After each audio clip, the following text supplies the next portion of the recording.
Welcome to episode number 107 of the Marine Layer podcast. There's some injury concerns coming out of Mariners camp. We'll judge how concerned we are. We'll take a look at some ruthless replies and a Speak Your Mind follow-up.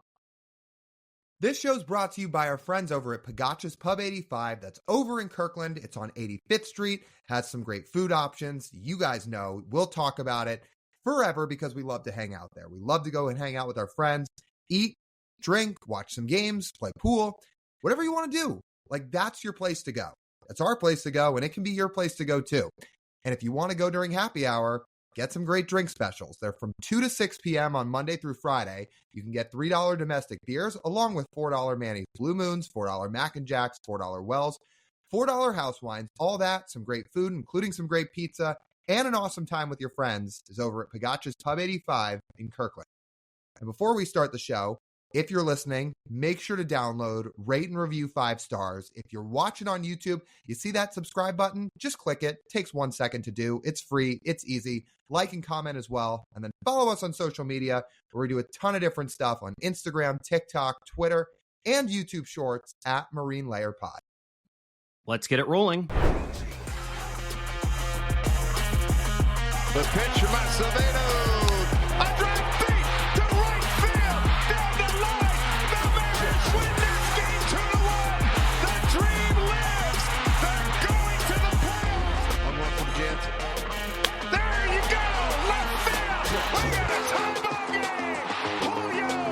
Oh, baby, what a moment. Tie ball game at 7-7. And we welcome you to this episode of the Marine Layer podcast, part of the Just Baseball Podcast Network, recording here on Wednesday, February 28th. And Lyle, we are T-minus less than 1 week until we land at spring training. Are you excited?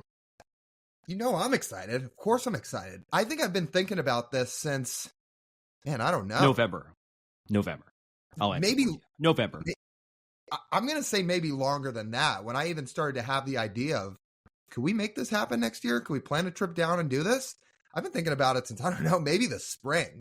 So to actually get down there and be present in person for it, yeah, I can't wait. I know we've talked about it a little bit over the last few weeks, but for those that may be there in Arizona next week, TJ and I will be there. So I'll be there from the 5th to the 10th. I get there a couple days before TJ does. The two of us will be there together from the 7th through the 10th. So like we always say, if you guys are there and you see us or you want to flag us down, please do. We love to talk to people. So hopefully we see a bunch of you out there, and I know the two of us are fired up for it. Or you know what? I'm not even letting myself speak for you. Let me turn it back to you. Are you excited, Tej?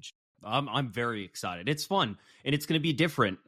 We've seen spring training in 2 sort of different formats, and this is going to be a 3rd different format. The first time you and I have both been to spring trainings as fans, behind the gate, don't get much access. I mean, you can go to the backfields, but you don't get the media access. And then we went as student reporters, where we did get media access, but we were going to random teams who didn't know us. Little awkward. We've talked about it on this podcast before. Just trying to go up to professional athletes you have no relationship with and trying to get stories out of them. Not the easiest thing in the world. They don't trust you. They have no reason to talk to you. Kind of an awkward experience all around. This time, you and I are a lot more comfortable. We're older, more mature. We're adults, more like, college educated, college graduated adults now with a real platform and connections within the organization with people we know there, from media members to players to, people on the coaching staff as well, who like know us and know who we are. It's like that makes it so much more exciting and allows a lot more opportunity for us when we get there. So, man, it's going to be a blast when we get down there. I'm looking forward to a number of things. Again, talking to the players. I miss all of my Arizona food chains as well. It's going to be nice to go down there and check in back with some of those as well. We get to try out Leo's Island, get to hopefully shoot the shit a little bit with Ryan Divish. It'll be a lot of fun. We're planning a bunch of different stuff, and we'll probably talk about it as the days go by on our social channels or on our upcoming podcast, whatever it may be. I think we're planning to do some vlogs. So if you guys want to stay tuned for that and see some of the behind the scenes stuff and whatever TJ and I might be up to, tune into our YouTube channels and our social channels for that. We'll be doing a bunch of other stuff too. Like, we plan to be busy during this, that's for sure. And in a good way. But to your point, Tej, Yeah, I'm with you. I think the biggest thing you hit on there is people know us now. Like people know who we are. We're not just random people showing up like we were in college. I don't know if we've talked about this on the podcast. Maybe at some point. I've remembered bringing it up, but Okay. it was like we've had two different experiences. We covered two different teams, two different sets of players, right? Yeah. Like, so in a nutshell, in a 20-second nutshell, at school, in our professional program, they would send us out to cover spring training. And it's different from the media people that are there every day than some college kids who probably don't really look like they know what they're doing. These players have never seen us before. Like you said, like, they're not going to be motivated to talk to random people they've never met. And we're also just kind of parachuting in. It's not like we were even there every single day for 6 weeks. It was like, no, you guys will show up like 4 or 5 times all spring. So yeah, you're kind of SOL because you're just parachuting in and expecting to get stories, where like you said, now it's a little different. So yeah, I'm really excited. and to be honest, when you walk in there, you're 21, 22 years old, and the players know that, and they can tell you're like a kid, essentially, still, for the most part. And there's just like less reason to take you seriously. I remember walking up to Keston Hira as he's going to take batting practice. Like I asked if he had like 30 seconds. Didn't even like look me in the eye. Like, no, and again, he is under no obligation to do that. He's a professional. He's allowed to make his own decisions. I was in the clubhouse during clubhouse hours trying to get a story. He didn't want to give it. He wanted to go hit. But like, for like, what's going to be the difference now? Like, you and I have now sat down on this platform and talked to Sam Haggerty, and you've talked to Sam Haggerty in person too, right? Where it's like, oh, like a familiar face in front of me asking me a question. Yeah, maybe I do have 30 seconds before I go hit to talk to you guys. Yeah. Dom, Gabe, Sauce, like a few of the minor league guys. Yeah, exactly. Like, people are not going to look at us and say, I've never met you before. So we think that should help and allow us to do some cool stuff when we're there. But keep your fingers crossed and check out our YouTube channel and our social channels. So I think we'll be posting a lot of stuff in the coming weeks. Stay tuned. And I think we're going to be, I've floated this idea before, and I think we've talked about this. I think we're going to do some lives while we're down there. We'll have some time because this will be the first time in a little bit that you and I have been spending more than just a few hours together at a time, not on vacation, technically. So we'll have some actual time to do that. And in the environment we'll be in, I think that would be good, like an Instagram live or a TikTok live or both, right? So it'll be good. Yeah, especially if like maybe we're walking around during one of the games or something like that, whether it like, you know, if we're at the fields, like something like that. Yeah, that'd be cool. Yeah, be really cool. That'd be pretty cool. Speaking of spring training, there is some more storylines to come out of Mariners spring training this week. Are we starting to get concerned with injuries? Yes, we're concerned. I mean, if we're going to start with the guy who I think we're going to start with, and Matt Brash, how can you not be concerned? Well, actually, first, let me retract some statements I had on our last show, because again, the early reports about Matt Brash were it wasn't serious. He was just shut down for a couple days. They were being very cautious because it's February. And I said, look, this happens all the time in spring training. These kind of things do occur, and they always err on the side of caution because you don't want to make an injury worse. Well, now we've gotten to the point where we're sitting here on Wednesday, and since the last time we recorded a podcast, Scott Service was on Seattle Sports. He said they should have an update on Matt Brash in the coming days, but he did admit that Brash felt some soreness in his throwing arm, and that's all the details he'd provide at this point. The big kicker that really kind of set the hornet's nest going was Ryan Divish's article on Tuesday night, where he reported that industry sources believe that Matt Brash could miss an extensive amount of time and possibly the entire season. So to answer your question, Tej, yes, I'm concerned. Yes, I'm concerned one of the best relievers in baseball may not pitch. Like, that's kind of an issue. It's not just the fact that Matt Brash is amazing. Like, think of the bullpen strategy that the Mariners have. They are going to want 6 innings out of their starter. Matt Brash gets the middle of the order the first time it comes up after the starter comes out, and Andres Munoz gets it the second time. Well, now who's getting it the first time? Well, if Matt probably Brash is Santos. Right. Well, if he's ready to go. Santos hasn't stepped on a mound yet in a Mariners uniform. He tossed on yesterday. He threw. He played catch on Tuesday. But that is not that he's not ramped up to the point where he's on the mound throwing like throwing. So he's progressing, but he's not quite there yet. So yes, Lyle, in theory in May, given that Gregory Santos continues on his path and he's healthy by then, is good to go, and he can get that order the first time through. But then you have a hole in your bullpen because you want shutdown. You're going to want the middle three, then you're going to want your reliever after that, which the Mariners have a number of them. But when you have a three-headed monster, you'd probably rather use all of them than just two of them. And then you're going to have Munoz. So if you are subtracting the leader in appearances from your bullpen last year, like who's going to pitch the remaining 78 games if not Matt Brash? Like that's a lot of appearances to make up for one guy. And it's concerning. It's seriously concerning. Even if they miss him for like 2 months, I'm thinking about it this way: they need to start faster. How many times do we need to sit here and say they need to have a good April and May? Stop waiting until July and August to go on this insane run and push yourself back in playoff position. Be like a game out of first place in May. Like, be that. How much harder is that going to be without Matt Brash? Really tough.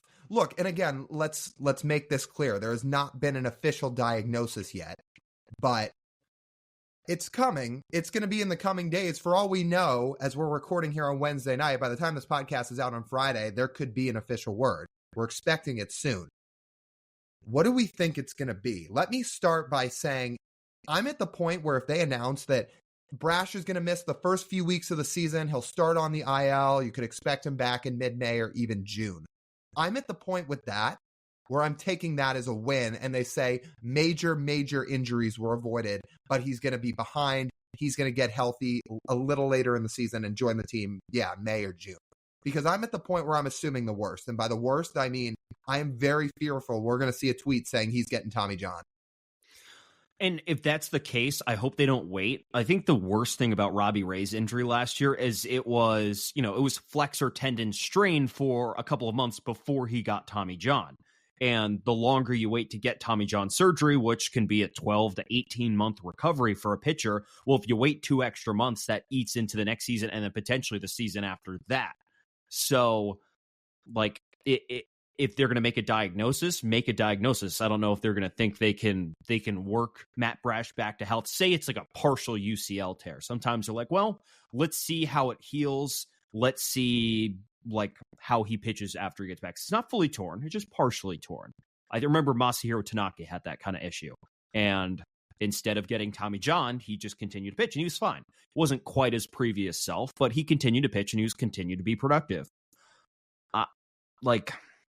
At this point, I think everyone would prefer a diagnosis as soon as possible. And if it is that bad and they think that, like, just rip the Band-Aid off, it's like, okay, well, here's the first roadblock of the season for the 2024 Mariners. It's one of your crucial pieces in that bullpen will not be here for a season and a half. And it sucks. I mean, maybe if he gets the surgery done, or again, let's preface this again. This is all speculation. We're speculating right now. There's not an official word as of time of recording. But if he gets the surgery now, if that's what it ends up being, then you hope he gets back. I guess there's a chance he could get on the field for opening day next year. It's probably a long shot, but if he got the surgery now, maybe he's back on the field by next May or June. Yeah. But man, this is why, and this is what I mean. If they announce he's going to miss like the first few weeks of the season, I'm calling that a win at this point because they can survive, especially because the rest of the bullpen is so good. They can survive for 6 to 8 weeks without Brash. They did it without Munoz last year, where Munoz made 2 or 3 appearances, then hit the IL for almost 2 months. And they weren't playing fantastic, but a lot of that was on the offense. They got by without him.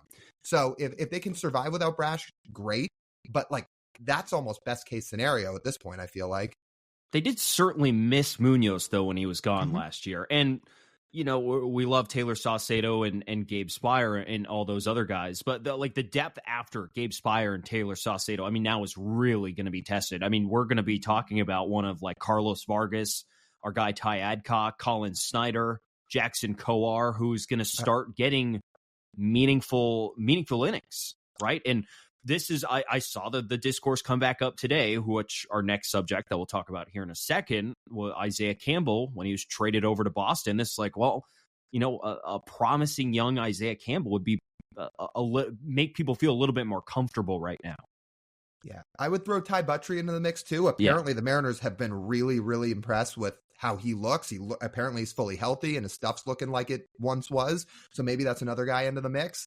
I'll tell you, people have really gotten on the Carlos Vargas train in the last few days. I think people liked what he brought to the table anyway, but especially with this Brash injury, I think people's minds are starting to go to this other hard-throwing righty that can hit triple digits, like as a guy that maybe can have a big breakout year if you're going to have Brash on the shelf for an extended period of time. So you're right. If Brash goes down, somebody's going to have to step up in a higher leverage bullpen role. And I'll tell you what, like we just talked to Gabe Spire on Wednesday for Wednesday's show. Remember at the time where they traded Topa and they hadn't gotten Santos yet? It was just Brash and Munoz as the two true like monsters in the bullpen. They said at that point in time before the Santos trade, Gabe Spire was going to throw a lot more in high leverage. And if that's the case with Brash all of a sudden where he's going to miss a lot of time, I think Gabe's going to be asked to take a much bigger role and throw a bunch of high leverage innings. And look, he can do it. We talked about it with him. He's got the stuff and the results to execute in that role. But I think it's safe to say that every single person, not just Mariners fan, but Mariners player too, would much rather have a healthy Matt Brash and Santos and Munoz than missing one of them. I hope Gabe gets those opportunities, and yeah, he's going to crush it. He would crush it if he got those opportunities. He's a dog in that bullpen. He is. Remember how I brought up Ryan Stanek? There's no reports out there that he's hurt. He's just not signed. Right. Like he's there. If this is a worst case scenario, does that not make sense? Does it not make all the sense in the world? It does. Another righty who, again, like Stanek wasn't amazing last year, but he's a guy that he's had a lot of success in the past. You put him in the Mariners like bullpen mix and, the pitching lab with the Mariners. I see no reason that if they were to sign him, why he can't bounce back and be really productive. And again, you said it, I said it, like we'll say it in harmony again. If Gabe Spire's asked to throw in high leverage, he can absolutely do it. Like the two of us have the utmost confidence that if he's going to throw in high leverage, he can execute beyond belief. He is a really, really good reliever. But I would love to see some sort of addition if Brash is really going to miss time. Where that way, look, Gabe can throw in high leverage, but have it be Gabe and Brash and Munoz and, to your point, Ryan Stanek. Like, don't put so much emphasis on one guy to step up and fill the role. Where if you sign somebody like Stanek, who has done it in the past and throws in high leverage pretty often, like it makes the situation what feels like a lot more manageable than just relying on somebody else to break out. The Mariners have had guys break out every year. It may happen again, but if you're going to lose somebody as significant as Brash, it feels like the type of situation where it might be beneficial to replace them with a proven arm. Think about it this way too. Part of the reason you could speculate why Brash is in this situation right now is because there wasn't enough supplemented around those core five of the bullpen last year, especially after Sewald got traded and the usage of Brash. People were always going to point to, hey, look, Brash appeared in 78 games last year. That was a lot. He pitched a lot last year. He's as a young guy, he pitched that much last year. And people were trying to connect the dots. It's like, well, you might have over pitched him a little bit out of the bullpen in the leverage situations. And he comes back in two bullpens into his spring training the year after, banged up already. All right, so I'm going to refute that a little bit because it's not like he got hurt throwing bullpens in the offseason. It may have just been a fluke thing. Like, do you really think it's because he threw so much, 4 or 5 months ago that now all of a sudden he's hurt? It feels like maybe he just had something feel funny after 1 or 2 pitches. Well, it would be the aggregate of last season and the offseason as well. I mean, it all does add up. But if he pitched less during the season, he would have overall less workload, including his offseason workload. Because he wouldn't pitch more in the offseason to make up for it. Yeah, and that's in true. the offseason, it's so climate controlled. I mean, you only pitch when you want. Like, you can really monitor and slow yourself down in the offseason to be healthy. Yeah, I would buy that argument a little bit more if he had been throwing a ton during the season and the injury happened during the year. I don't know. When you take that much time off, even if you throw a lot, like I'm no doctor. I'm not saying I'm definitively right in what I'm saying here, but it just feels like when you have that much time off, you probably come in fresh. At least you would assume everybody comes in fresh, and it's just 1 or 2 bullpens that he threw. It just feels like maybe something fluky happened. That is my take. And a lot of injuries in general are just fluky. So sure. Regardless, Matt Brash is not pitching right now, and that's an issue. If we're going to speak about throwing, and we mentioned Isaiah Campbell earlier, the guy he was traded for has not made some very good headlines this spring training. Apparently, Luis Urias, I think as we mentioned last episode, he's still not throwing across the diamond. He still cannot throw across a baseball diamond. He's playing catch at about 70 feet right now because of some shoulder issues he's dealing with. And he showed up to camp in, quote, from the report from Ryan Divish, in less than stellar shape, which is troubling, a troubling combination. Tell you what, Luis Urias is no first impression guy, I'll tell you that. I mean, you put up a WRC plus under 90 last year. You come into camp reportedly out of shape, and you can't throw the ball. Like, you're not off to a hot start, pal, I gotta say. And for us coming on here and saying, well, I think in the aggregate, Josh Rojas and Luis Urias could match Matt Chapman. I'm not sure I can stand up to that right now after reading some of these reports. I mean, Divish said he left him off his projected opening day roster because of how he's currently sits. That's like unacceptable. That can't happen. No, it's not good. It's really Josh Rojas, great guy. He cannot be a starting third baseman on his own. That cannot happen. He was platooning at second base when he got over here last year. And again, we figured he'd probably platoon at third. And there are other options for what they could do if Urias is going to miss time. But I hope this trade still works out for the Mariners. But it is not promising when a third baseman for back-to-back years comes into camp out of shape, because there are reports that Gino was not in shape in spring training last year. Now it's happening with Urias again. You gave up a quality reliever to get the guy. You are banking on a bounce back. It's not like you're trading for Urias after he put up one of his 110, 112 WRC plus seasons. No, he had a bad year last year. And you are banking that he can put that in the rearview mirror. But for everything he's so far endured, he's not instilling a lot of hope in people right now. Because again, if you're not in shape and you can't throw the ball and you're not playing in games and you might start on the IL and then your season's delayed, not great. Not great. Matt Chapman's still a free agent. He's still there. Let's come back to him in a minute. We can talk about him. I will say before that, do we want to throw out a couple other options? Because here's what internally the Mariners have right now. They have Brian Anderson. He's in camp. I think that one probably makes the least sense because he's a reverse. He's a reverse splits guy. He actually hits better against righties than lefties, and he's probably not expected to make the roster anyway. Michael Chavis is interesting. He's actually had a decent camp so far, and you look at his career. Now, I'm not going to sit here and say he has torched left-handed pitching in his career, but his career OPS against lefties is 716. Like, it's above league average these days. In 2021, during his best year, it was over 800. It was like 720. It was 723 last year. Yeah, look at these splits for Chavis, by the way. He had a 723 OPS against lefties last year and a 352 OPS against righties. So he hits lefties better than righties, that's for sure. That is one option. I'll throw out one more guy in a minute, but of those two, am I in the right mind of thinking for saying Chavis probably makes more sense? And if I were to put money on it, it would probably end up being one of those two, if I'm going to guess at this point.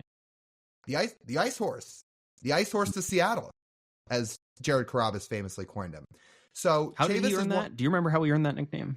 I'm going to be honest with you, no, but I know Carrabis has called him that for a while. So listen, if he's coming over to Seattle, Jared, you can rightfully pass the torch to us, and we will continue the ice horse nickname here on the Marine Layer Pod. Well, we can have Jared back on at the All-Star break to talk about Michael Chavis's All-Star first half. That sounds great. And you know what? He'll be a supporter. I'm pretty sure Carrabis was always a Michael Chavis guy. So yeah, that'd be awesome. I will throw out one more option, and this gets a little bit complicated. If it's not going to be Chavis, if it's not going to be Anderson, if it's not anybody outside the organization, is there any chance Ryan Bliss makes the opening day roster now with this Urias thing? Now, I don't think he's... well, go ahead. I don't think he's a third baseman. So you just hit the nail on the head. Ryan Bliss has not played a inning at third base in his college or professional career in his time in the minor leagues. No third base. He's played short. He's played second. He's not played third. So you would have to kind of maneuver some things around. I guess you could float with the idea of, does Rojas go back to second? Him and Bliss platoon at second. Polanco goes and plays third if Urias is going to miss time. That is an option. So yeah, and if an upside option. Bliss, yeah. If you think that Bliss is your best bat in terms of options and he can hit lefties, so he'd platoon with Rojas, and we know Polanco can play third. He's not a great defender, period, but he can play third. It is a possibility. Like Ryan Bliss is another guy that's gotten off to a really good start. He had a 3-hit day the other day. We'll see how the rest of his spring progresses, but I'd say people should keep an eye on him, especially if Urias is going to miss time. I still think it's more likely for one of the two older options, at least at first, to start in the big leagues. I think the Mariners want to get Ryan Bliss like a month, at least, minimum, in AAA to start the season. Get off to a good hitting start. Don't just get thrown into the fire at the big league level. Hey, welcome to the big leagues. You're starting on opening day. Congratulations. Because Bliss last year torched AA, came up to AAA. He was fine in AAA, not Dom Canzone in AAA. He was fine in AAA last year. And even if he's had a good spring, you'd say, okay, well, we want to get your feet under you at AAA first facing AAA pitchers before you bring up. And it's like, oh, it's like 98 with a biting slider on the outside corner and immaculate command. Like, I think we should probably work you in a little bit for your own good and give Michael Chavis a more proven major league option, more of a shot at the big league level before Ryan Bliss.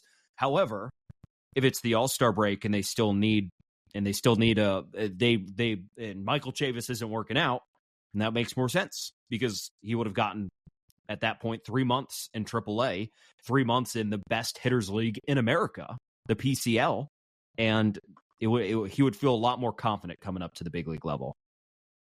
I'm with you. I think that's the more likely option with Bliss. He didn't hit all that great when he got to AAA in the short amount of time he played there last year. He showed some promise, and everybody knows he has promise. But you're probably right that he's not a Julio type where you can just yank him up from AA. He probably could use a little bit more time in the minor leagues. Like you said, let him get acclimated, let him build up some more confidence, continue to hit through the PCL. And then, yeah, if it's even mid-May, June, etc., and you feel like you need a reinforcement offensively and he's hitting that well, then maybe it becomes an option, especially if Urias isn't back. But I would agree that if they're going to go with somebody internally, if Urias misses time, Chavis is the most likely option, especially if he continues to hit well throughout spring. Now, there is still one other option. You kind of alluded to it a couple minutes ago. There is a premier third baseman still sitting out on the free agent market who we have talked about a lot. And it's more and more looking like these guys are going to be on short-term deals. The remaining free agents, Blake Snell, Matt Chapman, JD Martinez, Jordan Montgomery. Those are the big four left. Chapman makes the most sense for the Mariners, especially now with the Urias thing. They going to kick the can on this again? If there is a deal similar to what Cody Bellinger had, no long-term commitment, all the control in the hands of the players, I mean, why not? Like, why not? You'd have to sell. You'd probably, again, have to sell it for a payroll increase. You would need a payroll increase to make this happen. But it more likely than not now, these guys are going to get a very Cody Bellinger-like contract. If they were going to get a 10-year deal, it would have happened by now. But it's going to probably look more like what Cody got. 3-year contract, 2-player options. Chapman makes sense. The report from John Heyman this week is that Blake Snell is looking at that as well as an option to play this year at a high rate, go back on the free agent market next year if he feels like it. If not, he can stay where he is. It's like everything that needed to happen for the Mariners to actually have a realistic chance of this is happening. The question is if they're going to jump on it. And the other question I have is, I mean, who do we really blame for this? Whose fault is this? Is this Scott Boris's fault? Is this the owner's colluding fault?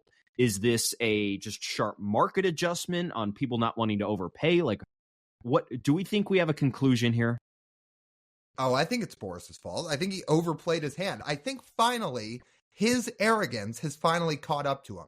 Look, we know regional sports networks are falling apart across the league. Spending is down. But there were offers on the table for real money for some of these guys that got turned down. The report was the Yankees offered Snell 6 years for $168 million. Boris said no. I bet you they take that at this point. I don't know if that offer's still on the table. That seems like a pretty good deal for Blake Snell. I am surprised that they turned that offer down. I'm sure Boris is trying to use the 2 Cy Youngs thing to get more years for him and more money. But yeah, I think this is Boris. I think finally this has caught up to him. He was so certain on what the market would be. And team said, nope, we're not spending that. Sorry, make us a different offer. Otherwise, they're going to sit in free agency into the start of the season. It's a real shame. It's a real shame. It just shows you the fickle nature of free agent negotiations. It's like a lot of things in life, all about timing, and the timing that window seems to have passed for a lot of these guys. But the options are there for the Mariners if they want to make this happen. If they truly have the opportunity to go make an upgrade and they have the finances to do it, they can do it right now. Right now. Honestly, Snell is still an option too at a short-term deal. You talk about things are happening for this to be a possibility for the Mariners, not just with the market coming down. And I would say Snell is less likely than Chapman. But with the Brash injury, if you were to sign Snell and you decide you want your dynamite bullpen arm to be Bryce Miller or Brian Wu, that is an option. I don't think that's what's going to happen. I'm pretty sure they're confident and set on the idea of Miller and Wu being starters, which is perfectly okay. In fact, it's more than okay. I'm fired up for both of them. I'm just saying that is an option. Maybe it's an option they're thinking about if they think Snell would take a 1 to 2 year deal. But in all likelihood, if they are really looking at free agency still, it makes too much sense for it to be Matt Chapman. And I don't think Matt Chapman's going to get $30 million the way that Cody did. I think Cody is regarded as a much more valuable player at this point than Chapman. So if Chapman was going to get some 3-year deal for 60 to 65 million, it was an opt-out after each year. And the first year, the Mariners had to pay him somewhere between $15 and $18 million. I would think long and hard about that, because guess what? If Chapman walks after year 1, you don't have to be tied down to his money. And if he wants to stay, well, then you keep a good player. I would think long and hard about this if I was the front office. I don't know if they have the payroll flexibility to do it. I don't know if ownership will say yes to this. If they do, I think it's a thought. And 365 days from now, you might have guys in your organization ready to replace him at third base that you would feel confident in. And there's no long-term money, like you said, attached to it. So something to think about. The cards have fallen right into the Mariners' lap if they decide to pick them up and roll with it. Because right now, the current third base position situation is not like you can't go into the season with this. It's something gotta shuffle the deck a little bit. Something needs to change with that. So a couple disappointing stories coming out of spring training this week. Before we get to Ruthless Replies, let's hear a word from our friends at Simply Seattle. You can go to simplyseattle.com and use our code Marine15 for 15% off your order. They make the best Pacific Northwest apparel. If you're a Seahawks fan, Huskies, Kraken, Sonics, Mariners, whatever you need, they got it for you at simplyseattle.com. Use our code Marine15 at checkout. Okay, let's get to Ruthless Replies. Now, another fun segment. We love doing this segment. I will say, I think people now have started to get nicer to us because the volume is really not as high as it was a month ago. Not as high. We're not free of it, that's for sure. We had to scroll a little bit more to try to find some replies, but it wasn't that hard. Let's be real. You don't have to scroll too far on any of our social media pages to see somebody say something. As a result, we have things to read. I will say, though, I did read almost as many nice comments as I did the mean ones, which, again, is really good. I actually really appreciate that. That puts a smile on my face just as much. It puts a smile on my face to do this segment. So shout out to you guys. Truly mixing it up, keeping us off guard. Nice comment one month, mean comment the other month. It's perfect. Balance in life.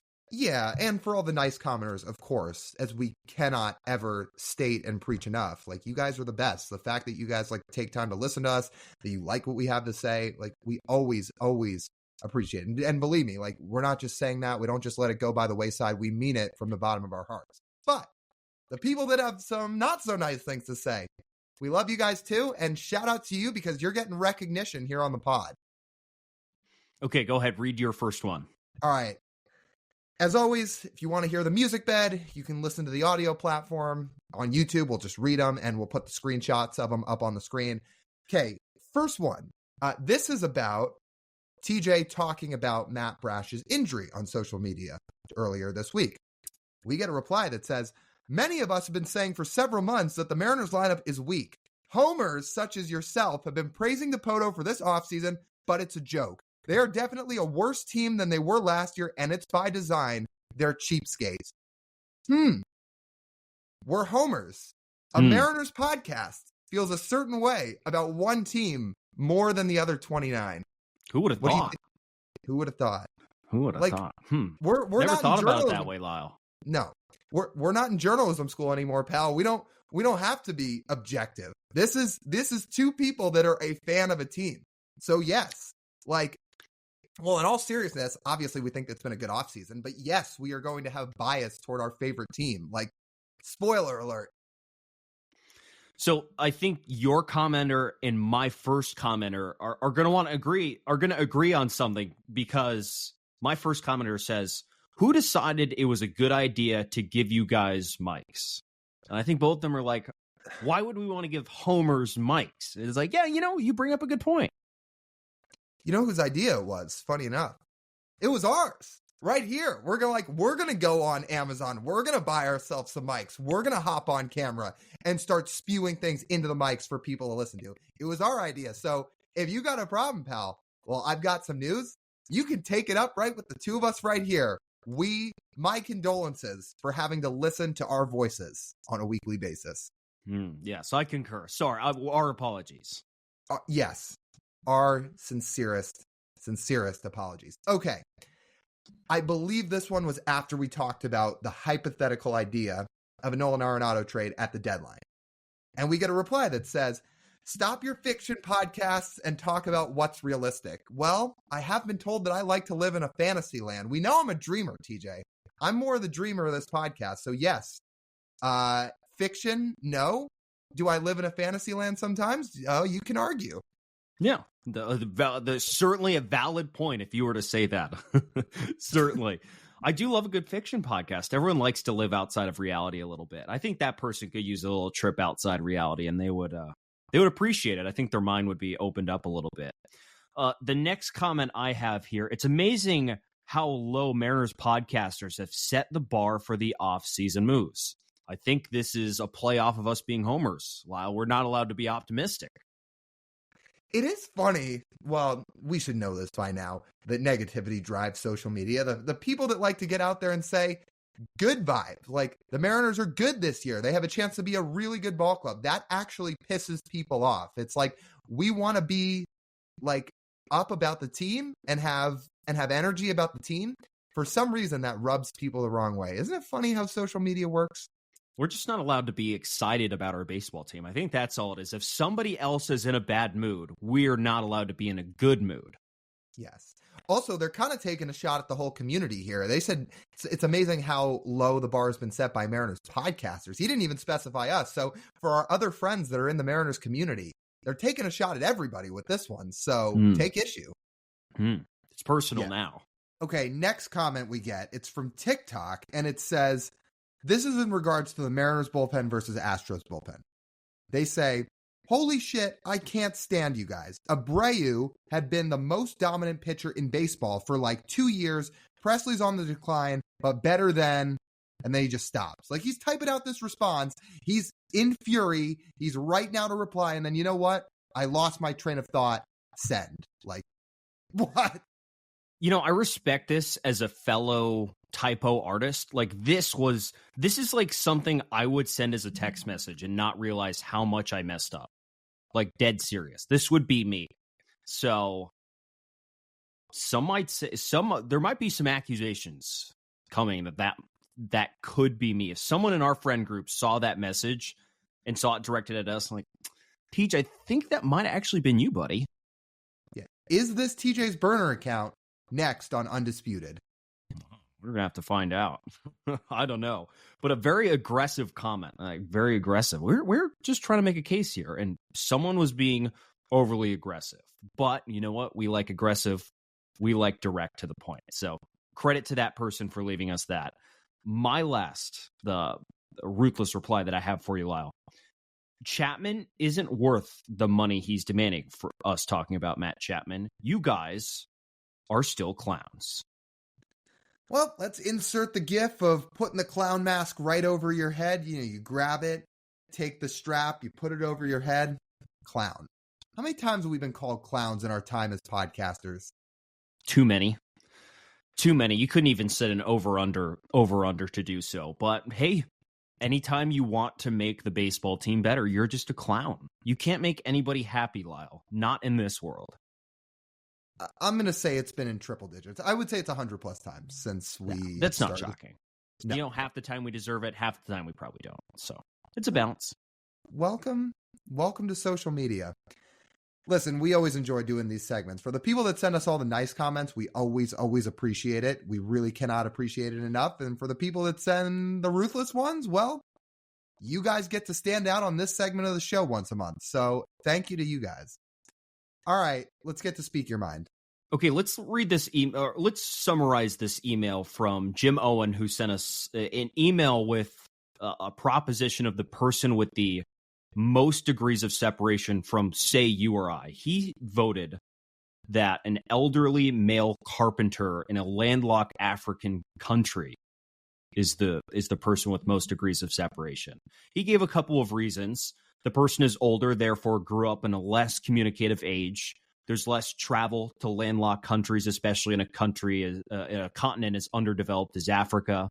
The person doesn't interact with many people in a day-to-day life in a small village with a profession that doesn't require much overlap, like a delivery person or a person who owns a restaurant or something like that. And it made a lot of sense. He wrote us a very nice long email and rationed it out a lot. And he said, well, it does disqualify people who don't have any degrees of connection, like, say, an uncontacted tribe.